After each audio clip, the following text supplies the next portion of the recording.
In the world of wealth and opulence, there is a group of people that manage to stay wealthy throughout generations of human existence.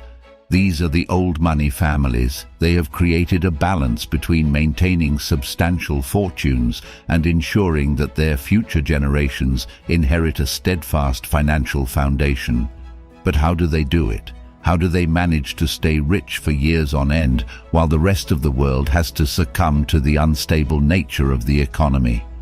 In this video, we are going to be unraveling the timeless secrets of old money families and their methods of money-making, revealing once and for all how the social elites of our society preserve their wealth.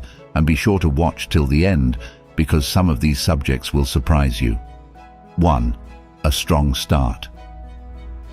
You have no idea how easy it is to make more money when you have a lot of it. There is a degree of freedom that comes with the territory and a lot of doors that open when you reach this point. The old money are aware of this and have been taking advantage of this fact throughout history because they already have a strong start. The truth is, these people possess two key factors that help them generate wealth continuously, which are money and time. Look at it this way, the average man doesn't have a lot of money, so they want to make the most amount of money in the shortest available time. So to do that, he has to take a lot of risks. He might invest in lottery tickets, play slots or gamble, take advantage of get-rich-quick schemes, and stay stuck at a dead-end job just to get by, having no real chance of making more money. For the old money, it's the opposite. They already have means, and their interest is to make money over a long period, so they do go about it a little differently. They diversify while minimizing risks. They spread their wealth across different asset classes, sectors, and even geographic regions. They are patient when investing. They focus on businesses and ventures that are guaranteed to give returns in the long run, like agriculture, mining, and even timber production. That may not seem like the kind of businesses you would invest in, right? But here's the shocker. These sectors are what families like the Rockefellers, the Rothschilds, and the Waltons invest in, and it continuously pays them back, which will help in maintaining their social standing. Old money doesn't care about making money quickly. It's all about taking time and putting the money in the right places, like private equity, venture capitalists, blue-chip stocks, etc. Places that are sure to get you more money in the near future. And if you want to get more money in the future, be sure to subscribe to our channel, because we are constantly putting out more eye-opening videos like this on a regular basis. 2. Real estate. It's incredible how much old money families rely on real estate. In this day and age, owning a plot of land is akin to owning gold that only gets better over time. Take the DuPont family, for example, a French-American family worth about $16 billion, and their large estate garden in Wilmington, Delaware. It's an esteemed stretch of land that draws the eyes of individuals from far and wide. The interesting thing is that these estates were bought in 1902, and since then their value has only appreciated. But that's not the only thing that comes with owning land. They get benefits like an increased borrowing power, cash return on sales, lease incomes, and other added assets. So while the rest of the world is busy worrying about getting rich quickly, old money families are using real estate to multiply their wealth. 3. Private banking. This is also another way that they manage to stay ahead. There's no one better to tell you what to do with your money than banks. And thanks to their money and influence, old money families have banks at their beck and call. I mean, it's one thing to store your money in a bank. It's another thing to have a relationship with a bank that has served you and your family for generations. A bank that understands your family dynamics, your family goals, and risk tolerance. Banks that will do everything in their power to ensure you stay rich. That's the kind of banks the old money are involved with.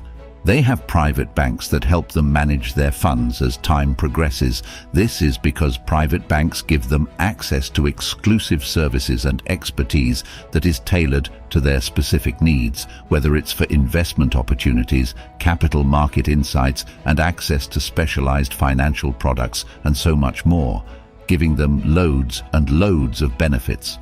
With the help of private banks, they can make informed decisions on financial matters, which will help them optimize their resources to help them reach their goals. 4. Education and networking. We say it all the time in this channel, education is incredibly important to the old money, which is why they are very particular when it comes to how their offspring are educated. The old money send their kids to pristine private schools appropriate for people of that social class, so their kids get access to a higher level of education. Schools like the Institut La Rose, Rosenberg, Harrow, Eton, etc. They send their kids there for a lot of reasons, like the standard of the education system present, the prestige that comes from having kids sent there, and of course the networking opportunities present. Ever heard the sentence, "Rich people all know each other"? It's not even an exaggeration because they understand the importance of relationships and can utilize it to the fullest. And sending their kids to these prestigious schools is one way they network and build relationships, because having your kids go to a school for children from wealthy families means that they get to foster relationships with each other, and this will end up being beneficial in the long run. The kids will bond and even visit each other's homes, and soon the parents get acquainted, and now there's a link between both families and their social circles, which will always be useful, either in future business partnerships, political affinity, or yes, even marriages. It's not unheard of for wealthy families to marry into other wealthy families as a way of maintaining family assets and interests. But there is more than one way to network. It's not something that's only done in schools. It's also done in places like country clubs, private institutions, and even social gatherings for the elite social class, places that you wouldn't get access to unless you belong to a particular circle. And the old money know this well. It's also why they are fond of giving back to the poor, hosting charity events and fundraisers. Not only does it improve their social standing in the eyes of the public, but it also helps improve their chances of better networking, which in the end will help them maintain wealth in the times to come. 5. Influencing politics. Lastly comes what would be the most dubious means by which old money families make more money. This method is as old as time. For example, in ancient Rome, Marcus Licinius Crassus joined the Roman triumvirate not just because he wanted to make Rome a better place, but because from that seat he could influence the Roman economy to suit his purpose, and it worked. Crassus's name goes down in history as the richest Roman who ever lived. His tactic is one employed by the old money, but in this day and age, it's a little more subtle. These days, old money can fund political campaigns. They can make sizable donations to political parties and even provide valuable resources like endorsement and media coverage to sway policies into aligning with their personal interests and priorities. This is usually known as lobbying, and it works spectacularly well in favor of old money families because now that they can influence laws and policies in their favor, they can avoid a lot of unwanted expenses. They could pay less taxes, have exclusive government contracts, and even run shady businesses and not face prosecution. It's a dirty game, one that the old money knows how to play.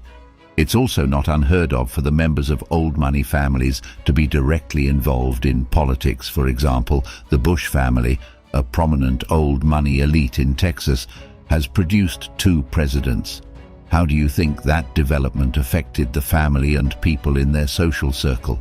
For the old money, it's always going to be beneficial to align with political figures. That way the affairs of the country will always serve their best interest.